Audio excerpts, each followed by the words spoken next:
Hi guys, welcome back to Open It and Play. Today we'll look at the Strange Tales Bloodstorm.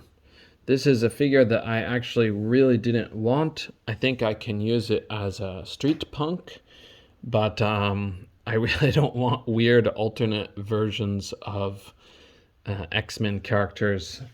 I would rather just have the classic versions of them, but I did want the Blackheart Build-A-Figure, and so they got my money on this one. Let's take a look at the sides of the box real quick. The artwork is kind of cool, but it just have no connection to this version of Storm. Sorry, this is pretty shaky today. Okay. So if we get her out of the box, this is supposed to be she was bit by Dracula. You know what? This is not cut yet. So she was bit by Dracula in this alternate version of the Storm character, and she becomes a vampire, and whoop-de-doo with that. But okay, I really need this part, so as usual we'll look at the accessories first. So this is, wow, that's really not wanting to go straight. This is Blackheart's midsection, and we can already see that they screwed up the ball peg, which is sad. Oh, why can't they do a dumbbell joint well? It's so stupid. Why can't they do it? They just refuse to do a good job. It's so annoying. Oh, that's annoying. Can barely move. Comparing it to some of the figures that I see here in Japan, there just is no comparison. The Japanese figures do posability really well. On the flip side, they're not sturdy or strong at all. They're very breakable.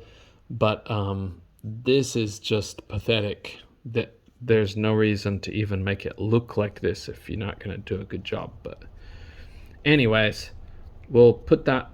No, actually, we'll connect this. Let's plug him in. Plug him in. Oh, I thought I could plug him in, but I think this room is too cold. Yeah, this room is too cold. I can't plug it in. It's November 1st, by the way, just in case you're wondering how cold it is. It's not very cold here, but it's too cold to force that in. Okay, and we'll look at Storm's accessories. So she has an alternate head sculpt. These heads are really well done, like a lot of Marvel Legends these days.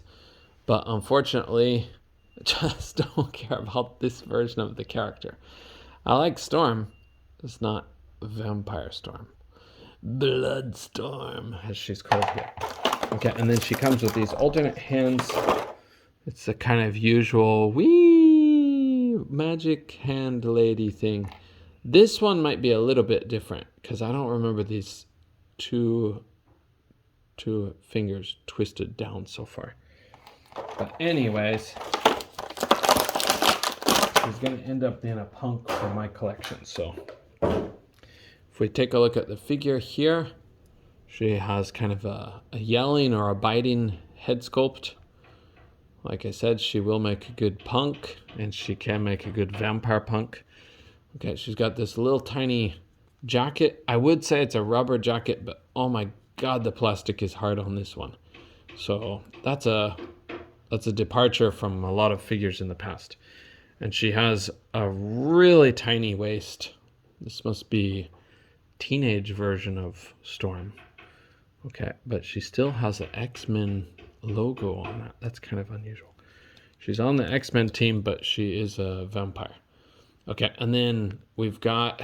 Sorry, I don't know why it will not focus every time I have these problems. Okay, she's got this pretty ugly waist cut, but it's not something we're going to focus on so much now. Okay, she has a hinged ball peg underneath, and put this original head on too, so she can look up really far. She can look down really far to the point that it looks kind of scary. Okay, she has a diaphragm joint here She can go over to the side like that, over to this side like that, and forward, not much. I gotta get these arms out of the way so you can see. And backward, much more. Okay. She can go back quite a ways. Okay, and then she has that waist cut that I told earlier. She has ball joints at the shoulder, take you up to there. And she can pose, oh man, single jointed pinless elbows and wrists that swivel and hinge, horizontal hinge. Okay, the same for this one. Yeah, the same for this one. These alternate ones were also horizontal hinges, in case you were wondering. Okay, so her posability is quite bad. She's looking kind of busty for this version, but it's not anything too extreme. It's just kind of rare to see in Marvel Legends these days. Okay, and she can kick up to there. That's not terrible.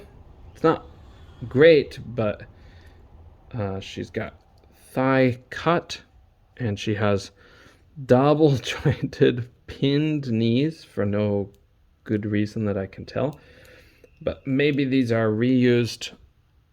I think these are probably reused. My upper joint has some issue because it's not bending completely. Yeah, it's trying to break the plastic, so I'm gonna have to disassemble this and probably cut some plastic out to make it actually work properly. But man, those are skinny legs. She has she's got no boot cut. It really looks like she should have a boot cut, but she's got no boot cut. And then she has these kind of heeled boots. Not really high heels, but a little bit. So they will hinge up to there. They'll hinge back to there. Okay, and then they have the ankle pivot like usual. All right, so this figure is pretty bad for the posability. It's not a bad looking figure, it's just not good for posability. Also, the hair is trying to come out there in the back. But, okay, I'll put her alternate head on just so we can see what that looks like real quick. She can't quite be a normal punk because she's got little teeth showing. Those are not sculpted. Those are not sculpted teeth, so if you paint over it, you can actually just paint over it and it'll be regular lips. So that's a good sign for me, because that's what I'm going to do with her. Make her a punk. All right. I think these jeans or these boots could look cool for like Jessica Jones maybe. They are really skinny, but I think Jessica Jones is one of the skinnier Marvel characters I know. So, all right. Thank you guys for joining me on this review of Bloodstorm, and I'll see you in the next video. Bye for now.